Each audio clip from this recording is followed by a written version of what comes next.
amigos? Bienvenidos a Red Privada. Este es un nuevo podcast donde estaremos tratando las pequeñas historias, la historia verdadera y esas pequeñas vivencias que hacen mucho más rica nuestra historia oficial. En este día tendremos nuevamente a nuestro compañero Ángel Esquivel, que próximamente se convertirá en un locutor más de este programa. Muy gracias por invitarme, Irving. A ti, Ángel, por recibirnos la historia. La historia de hoy que vamos a tratar es sobre el viaje al Mictlán. ¿Sabes algo sobre el Mictlán, Mictlantecutli? Pues lo único que sé del Mictlán es principalmente que es las referencias, por ejemplo, del inframundo egipcio o el inframundo griego, que es donde descansan los muertos, digamos así, pero que tiene una estructura muy diferente a ellos también, que espero que se aborde aquí. Pues fíjate que hay varias cosas que están parecidas y que tocaremos más adelante. Pero empecemos con esto. Vayámonos a la carnita. ¿Quién es el señor del Mictlán? ¿Dónde aparece el Mictlán? Pues bien, el Mictlán es la tierra de los muertos, a donde irán a parar todas aquellas personas que creen en el Toltecayotl, que es el conglomerado de todas esas religiones náhuatl prehispánicas más centralistas. ¿Quién está a cargo de estas tierras? El dios Mictlantecutli y la diosa Mictecihuatl, porque no hay que olvidar que estos son dioses duales. ¿Sabes qué significa Mictlantecutli? No. Bien, Mictlantecutli viene principalmente de dos palabras. Mictlán, que es la tierra de los muertos, y Tecutli, que es el señor de. Por lo tanto, tenemos que Mictlantecutli es el señor de la tierra de los muertos. Él recibe varios nombres dependiendo de la civilización que veamos, como es en el caso de Quetzalcóatl, que para la civilización maya es Cuculcán. Mictlantecutli para la civilización maya es Apuch, o un nombre muy divertido que se llama Kimi, que si lo dices así fuera de contexto, suena hasta cierto punto cariñoso, bonito. Dices, Kimi. Y realmente estás diciendo, muerte. Pues bien, ¿quién es Mictlantecutli aparte del Señor de los Muertos? ¿Quién lo creó? Pues bien, Mictlantecutli es un dios de segunda generación, creado por el dios Quetzalcóatl, y según los escritos mexicas, según los códices, también es por el dios Huitzilopochtli. Mictlantecutli, al igual que otros dioses, es representado también con animales, como es el caso de todos los animales nocturnos que salen a cazar en la noche. Las lechuzas, murciélagos, o también animales subterráneos como son los gusanos de maguey, los topos, entre otros. Su representación gráfica es algo parecido a la que mi compañero Ángel Esquivel tiene detrás de él, que sería la piedra. Era representado generalmente, literalmente como una calaca, una calavera, en las orejas, a pesar de que ya no tenía carne, tenía expansiones muy grandes, expansiones literalmente prehispánicas. Y eso que vemos en la lengua no es una lengua realmente, es un pedernal que simboliza que se corta la respiración, la muerte corta la respiración. Pues bien, veamos. El Mictlán podemos encontrar incluso una dirección para llegar a él. La dirección generalmente que se marcaba por el Mictlán era el norte. Esto se representaba en lo que hoy conocemos como Rosa de los Cuatro Vientos o los Cuatro Puntos Cardinales. El Mictlán era el norte y había otros cuatro lugares de reposo para las civilizaciones de ese momento. ¿Podrías decirnos, Ángel, cuáles eran esos 4 lugares? Voy a ver si mi lengua es correcta. podría decirse que la primera es eh, Tlatlolacán, o Tlatlolacán, Ok, el perdón, primer, que es donde mejor dicho, mejor dicho, no, eh, todo. el primero es el Tlalocan, el lugar donde van a parar todos aquellos muertos relacionados con el agua o con las lluvias torrenciales. Donde Estamos también se puede encontrar hablando, a Tlaloc. sí, es el lugar del dios Tlaloc y de la diosa Chalchihuitl, que era la Perdón. esposa o la hermana de Tlaloc. No, Coatlicue, perdón. Lo siento, amigos, este es un programa hasta cierto punto en vivo y vamos a tener algunos errores. Demasiado. Demasiado. Bueno, pues aquí llegaban todos los muertos relacionados con el agua. Estamos hablando de ahogados, de personas que morían durante inundaciones, personas que les caían rayos incluso durante las tormentas. Llegaban a este Tlalocan, que era realmente todo un paraíso. Era el lugar con Tlaloc y era un lugar sumamente fértil, donde tenías todo al alcance de tu mano. Literalmente querías un manguito, alzabas la mano y te caía. Era uno de los lugares de reposo más queridos, más adornados. El segundo era el Tonatiuca, donde van a parar todos aquellos guerreros y mujeres que mueren en el parto.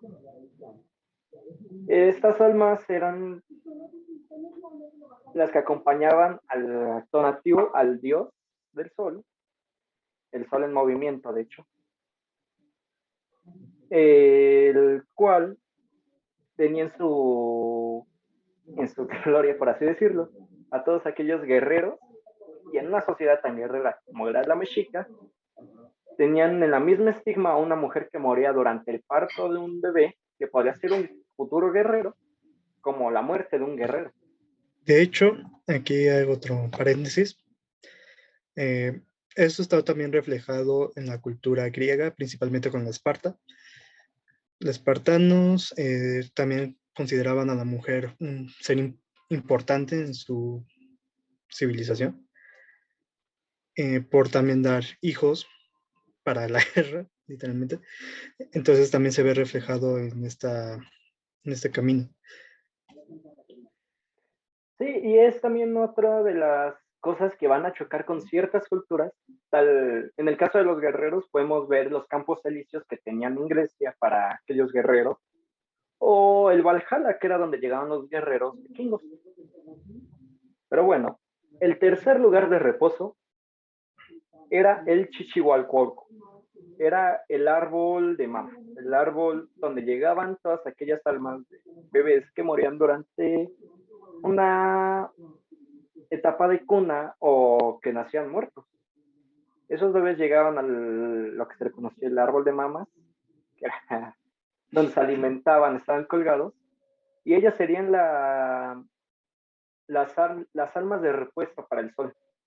Recordemos que como la leyenda de los cinco soles dijimos, el sol iba a llegar después, iba a llegar a su fin, después de un gran terremoto, después de que se dejara de ofrendar esa sangre para que dejara de ser el sol en movimiento.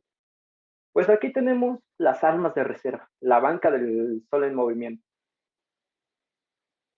Y por último, tenemos al Mictlán. Aquí llegaban todas aquellas almas de las personas que morían en cualquier otra situación diferente a las que hemos mencionado. Dígase, muerte accidental, que se tropezaban y se rompían el cuello, muerte por Muerte natural. enfermedad, muerte natural de vejez, bueno, aunque que te caiga un rayo es natural también. De hecho, aquí hay variación también en varios escritos que dicen, para los aztecas principalmente, la peor forma de morir era dirigirte al Mictlán, porque para ellos era Una más muerte orgulloso deshonorable. morir en la guerra que morir por natural. Exacto, y como te dije, en una sociedad tan guerrera como era la mexica, el ir al Mictlán era hasta cierto punto deshonorable, porque todos tenían la esperanza de llegar al Tonatiucan siendo guerreros, siendo mujeres que mueren durante el parto. Pero nos centraremos únicamente en el cuarto, que es el único que tiene toda una odisea, todo un camino de cerca de 4 años, una carrera ahí. Y tiene más de cinco pasajes posibles. Empecemos. Cuando una persona muere, en la mitología mexica, entraban al zipaquil. Recorremos el zipaquil, que era parte cocodrilo, parte rana, era hermafrodita. Cuando los dioses Quetzalcóatl y Tezcatlipoca lo matan y lo destrozan para hacer el cielo, para hacer la tierra y para hacer el Mictlán, es este punto donde te traga el zipaquil, te traga la propia tierra y empiezas tu camino de varios años. Y como en otras culturas, el primer desafío, el primer terreno que te encuentras es un río. Esa tierra se llama Itzcuintlan, donde habita el dios Xolotl y los Xoloitzcuintles. Todos aquellos perros que están esperando a sus amos del otro lado del río, un río llamado Chiconahuapan.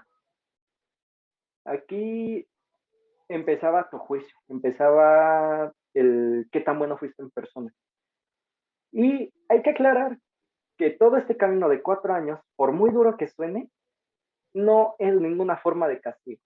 Los mexicas no creían para nada en el castigo después de la muerte. Eso era problema de los gobernantes, era problema de los ricos. Si fuiste una buena persona y lograste pasar el plan, bueno, agarraste fuerza para todo este camino. Si fuiste una mala persona y no se te castigó en vida, eso era problema de los gobernantes. Pero aquí todos iban a ser de cierto modo depurados, no iban a ser castigados dependiendo de qué tan bueno que están. Para los mexicas, la vida era ir agarrando la fuerza, las ganas suficientes para este viaje.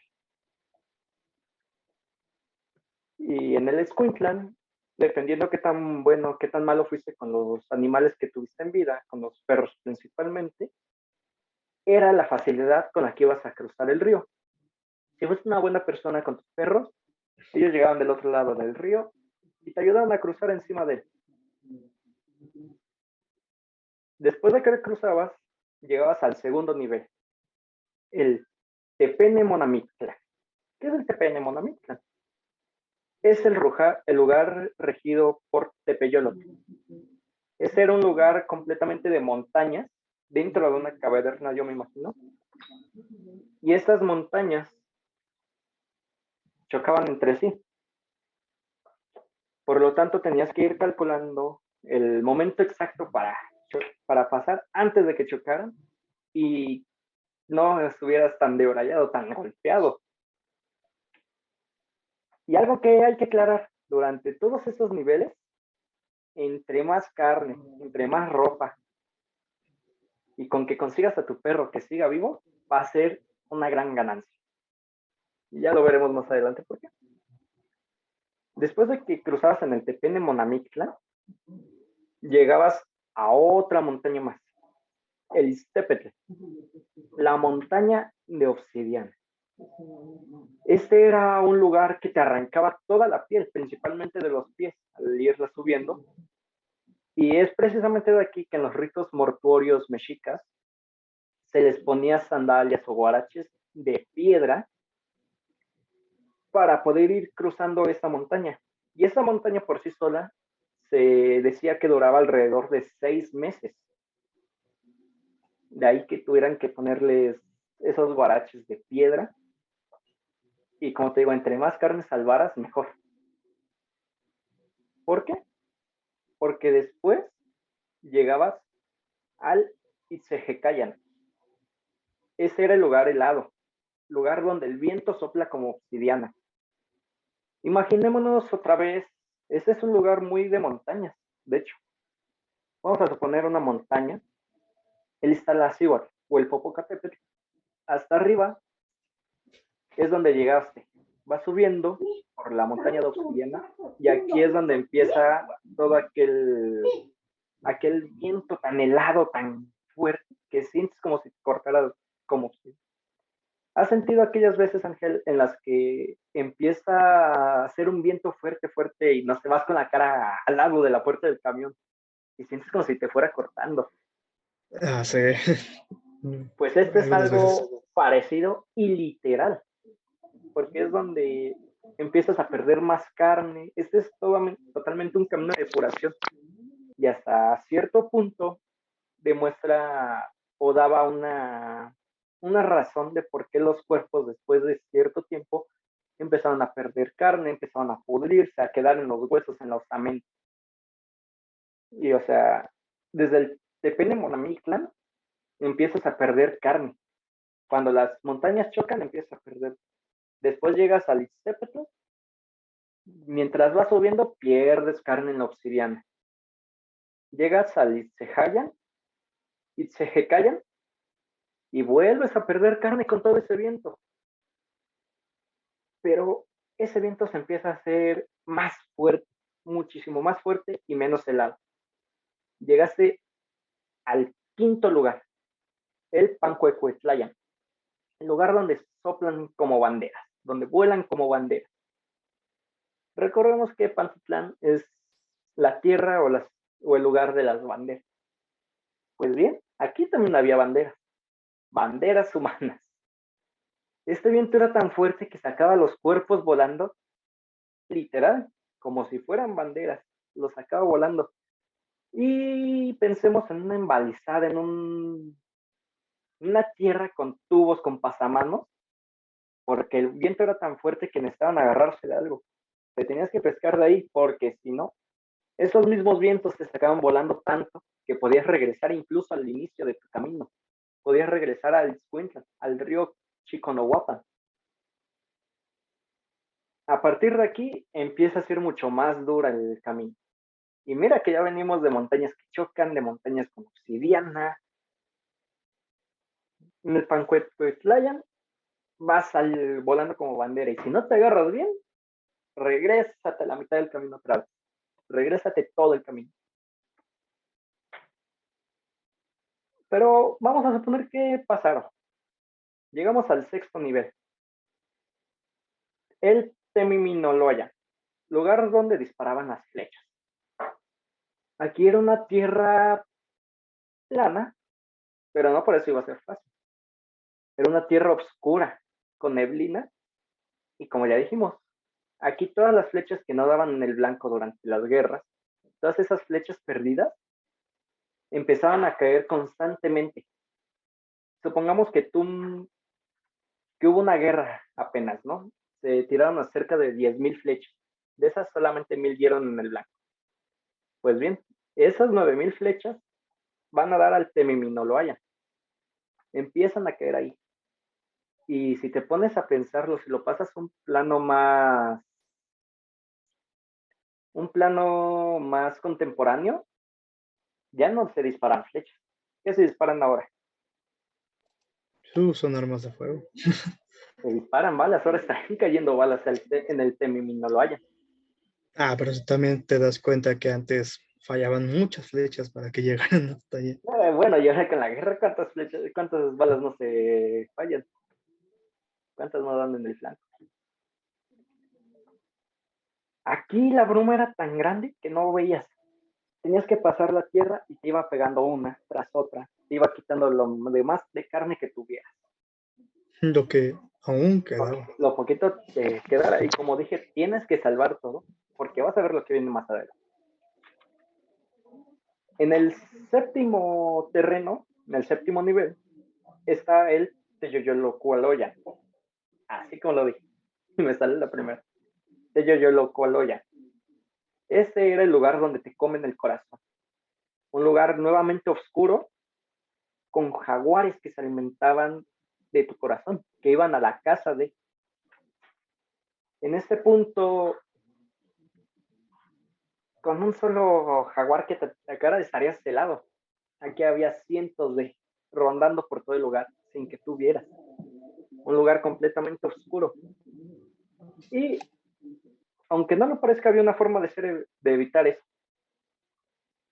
Era entregar tu propio corazón. A final de cuentas se lo iban a comer. Ya no lo ibas a necesitar. Lo que podías hacer era ofrecer el corazón, pero únicamente al jaguar adecuado. Si si se lo ofrecías a un jaguar incorrecto o al primer jaguar que vieras, no servía de nada y te quedabas hasta ahí. No podías seguir tu camino. Por eso te digo que los mexicas veían de cierta forma que la vida era agarrar toda la fuerza, toda la valentía posible para ese camino de años. Y o sea, simplemente te digo, una subida del Iztépetl eran 6 meses. Ahora imagínate cuántos meses fueron aquí, cuánto tiempo pasaron. Esto para llegar al octavo lugar. Cada vez nos vamos acercando más al final. El Apanohuayan. Aquí vuelves a regresar al inicio.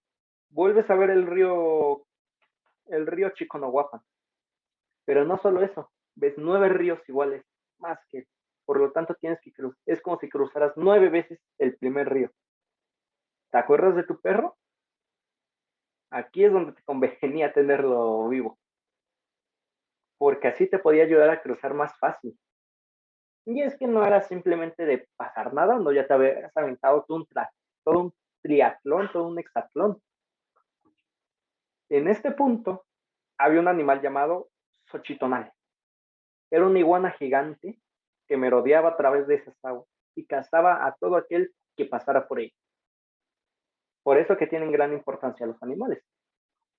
Si tú los salvabas, era más fácil cruzar y en el caso de que te atacara el Xochitonal, te podía salvar tu propio perro, te podría ofrecer el lugar tuyo. De lo contrario, incluso esa iguana gigante te podría comer. Y otra vez más llegaba. Cuando lograbas cruzar estos 8 lugares, llegabas al Apochicoloay. Esto era una tierra completamente oscura, nublada, donde no podías ver más allá de tu nariz. ¿Qué había de especial en este lugar? En este lugar no hay jaguares, no hay iguanas gigantes, no hay obsidiana, no hay flechas, no hay nada. Solamente hay varias puertas, hay varias entradas. Y aquí es donde podías estar muchísimo más tiempo, porque debías de tener la seguridad para encontrar la puerta final, la puerta que te llevará a encontrarte con Mictlantecutli.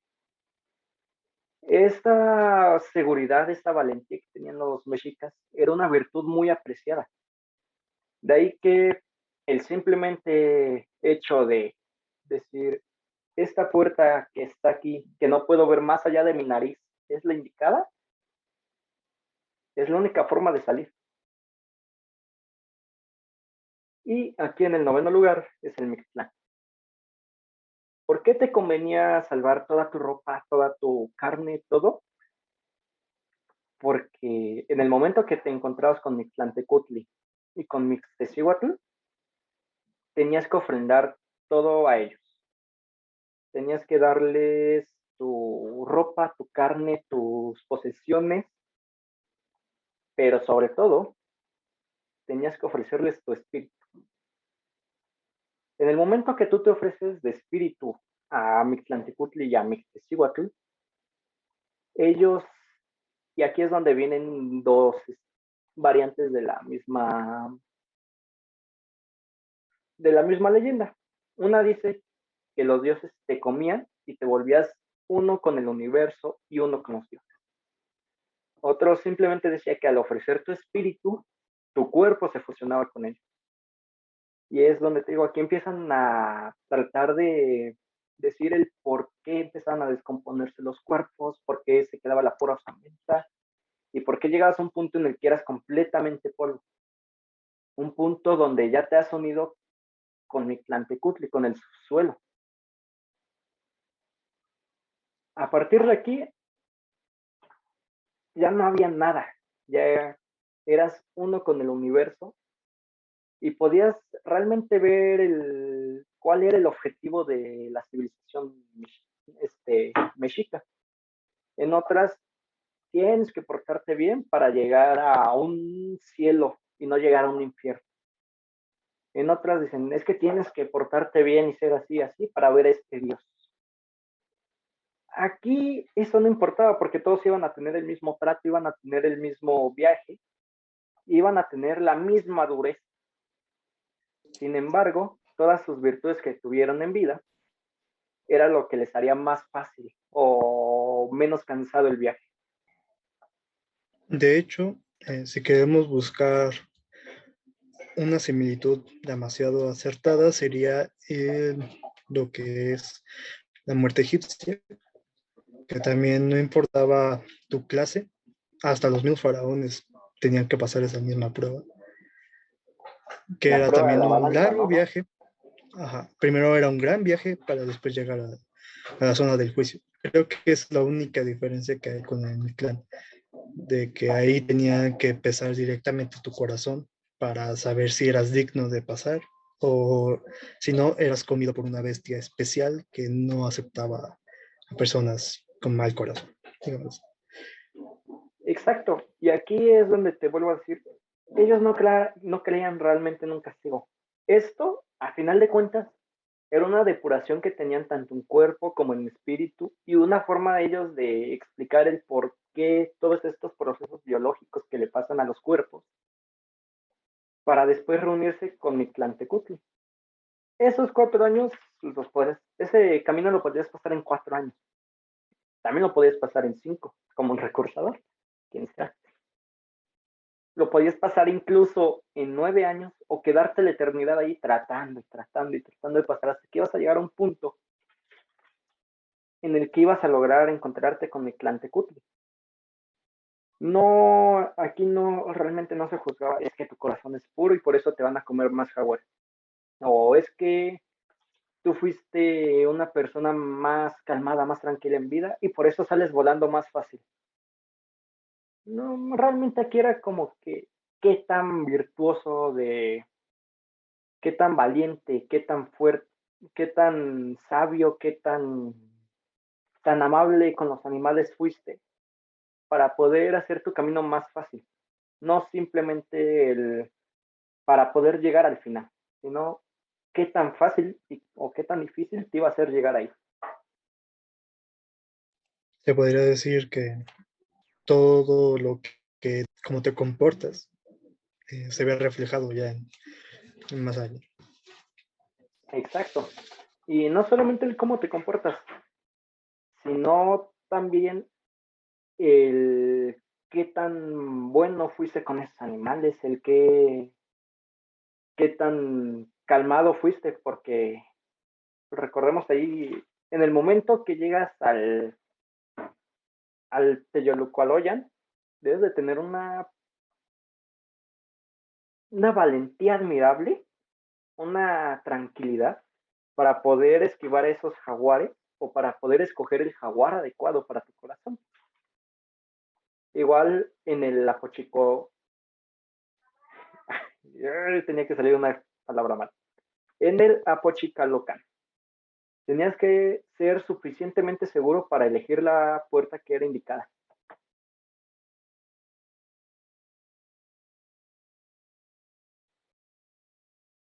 Y todo esto al final para poder reunirte en espíritu con esos dioses, para poder ser uno con la tierra, uno con Mictlantecutli, uno con Mictezíhuatl, Uno con el universo. uno con el universo. Y bueno, Ángel, después de estos 4 años, se podrán convertir fácilmente en 5 desde el cuarto terreno, o que te podías quedar desde el primero porque nunca fuiste bueno con los animales, es donde empezamos a ver toda esta cosmovisión que tenían los mexicas, que a pesar de ser una civilización guerrera, incluso en algún momento considerados por otras civilizaciones como bárbaros, y no solamente me refiero a los españoles, sino incluso a civilizaciones náhuatl, que cuando iban empezando los mexicas, cuando venían de su viaje de Aztlán, eran considerados bárbaros, eran considerados nómadas, y todo este conjunto de creencias del Toltecayotl es lo que van dando forma y van moldeando al Mictlán.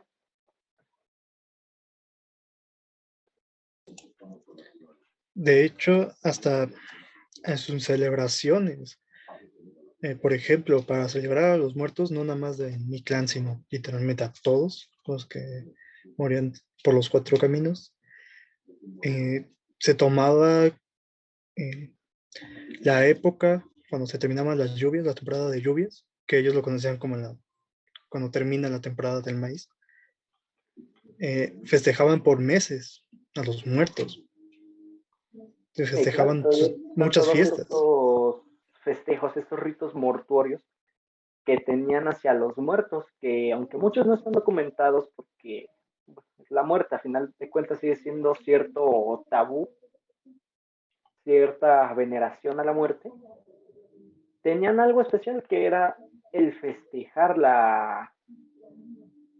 todo este proceso, el festejar la muerte, la vida, el que pasas de un lugar terrenal a ser parte de uno mismo con los dioses, con el universo, a diferencia de otras culturas donde la muerte es completamente tabú, es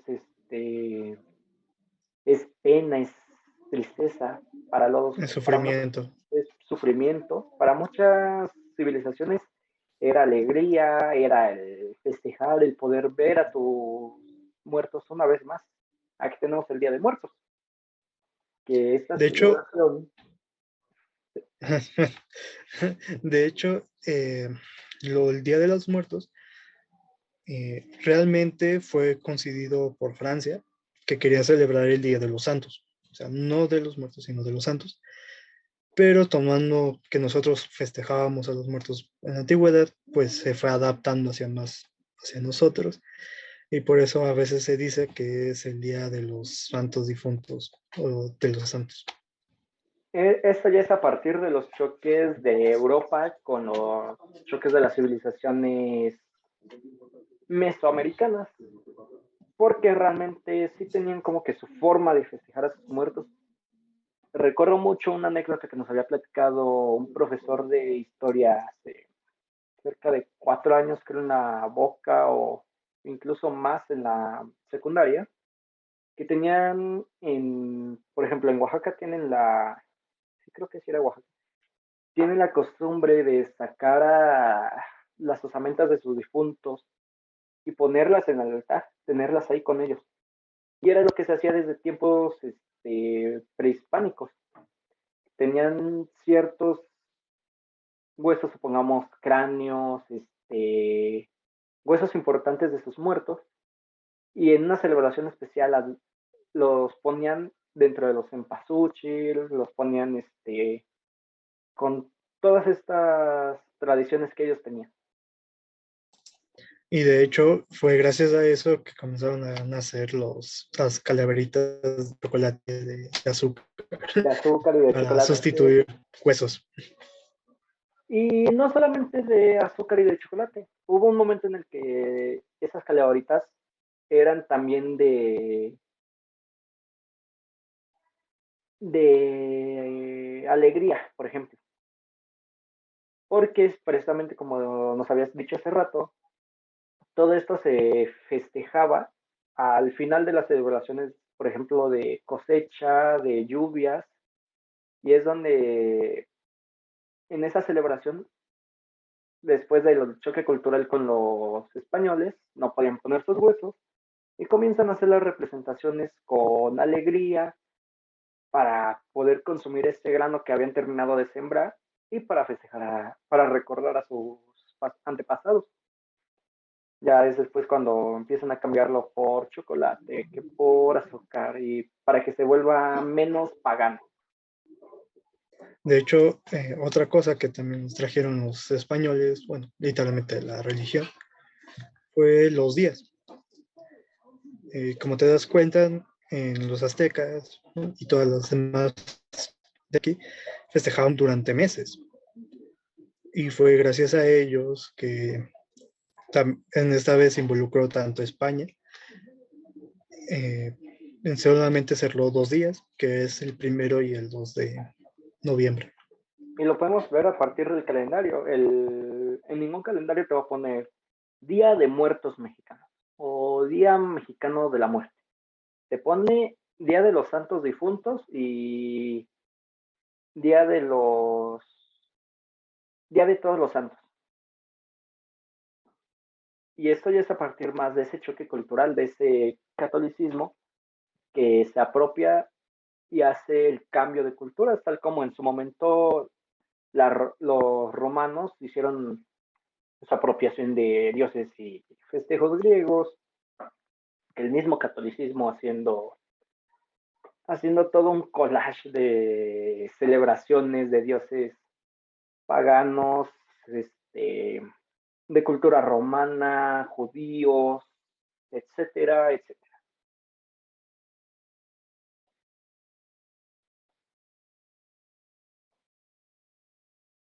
Y bueno, Ángel, ¿hay algo más que nos quieras decir? Ya estamos casi llegando a nuestro fin de programa. Pues, ¿qué más puedo decir? Creo que ya todo ha quedado por el tema de hoy. Bueno, amigos, por hoy esa ha sido nuestra historia de hoy, nuestra historia real, nuestra historia desde lo más verídico, lo más oficial, hasta esos pequeños fragmentos que se llegan a encontrar a veces en libros, que se llegan a encontrar a partir de la tradición oral. Y es todo lo que vamos a estar tocando en este podcast. Como ya les dije al inicio, nuestro compañero Ángel Esquivel se volverá uno más de nuestro elenco de Red Privada. En el siguiente capítulo platicaremos sobre el dios Huitzilopochtli, en esta primer serie que llamaremos Los mitos que nos dieron forma. Va a estar muy bueno. Va a estar un muy buen programa. Ya hablamos del Texcatepotla negro, del Texcatepotla blanco, la leyenda de los 5 soles. Acabamos de hablar del dios Mictlantecutli. Mañana hablaremos del tercer Texcatepotla, el Texcatepotla azul, el colibrí zurdo, el colibrí de izquierda. Y bueno, amigos, por hoy ha sido todo. Nos vemos, Ángel. Nos vemos hasta la siguiente semana. Y recuerden, la historia oficial no siempre es la verdad.